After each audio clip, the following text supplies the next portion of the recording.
2047 வரை ஆரோக்கியமாக வாழுங்கள். கார்கேவுக்கு அமித்ஷா பதிலடி.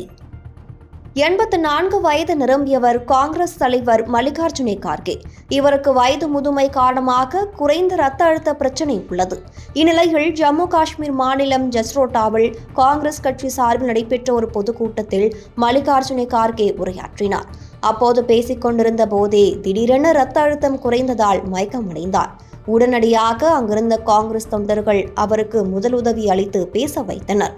சிறிது நேர ஓய்வுக்கு பிறகு மீண்டும் உரையாற்றிய அவர், அவ்வளவு சீக்கிரம் நான் இறந்துவிட மாட்டேன். மோடியை பிரதமர் பதவியிலிருந்து நீக்கும் வரை நான் உயிரோடு இருப்பேன்.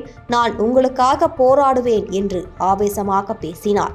இதெல்லாம் கார்கேவின் தாத்தா காலத்து டெக்னிக். முதுமை காலத்தில் உரிய மருந்தை எடுத்துக் கொள்ளாதவர்கள் ஒரு சில நாட்களில் உடல்நலம் பாதிக்கப்பட்டு மரணம் அடைவதை பார்த்திருக்கிறோம்.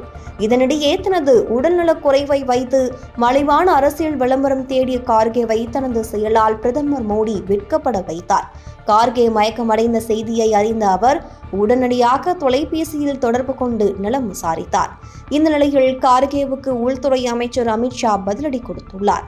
உங்களுடைய பேச்சு நீங்களும் காங்கிரசும் மோடி மீது எவ்வளவு வெறுப்பில் உள்ளீர்கள் என்பதை காட்டுகிறது. பிரதமர் மோடியும் நாங்கள் அனைவரும் உங்களுக்காக கடவுளை வேண்டிக் கொள்கிறோம்.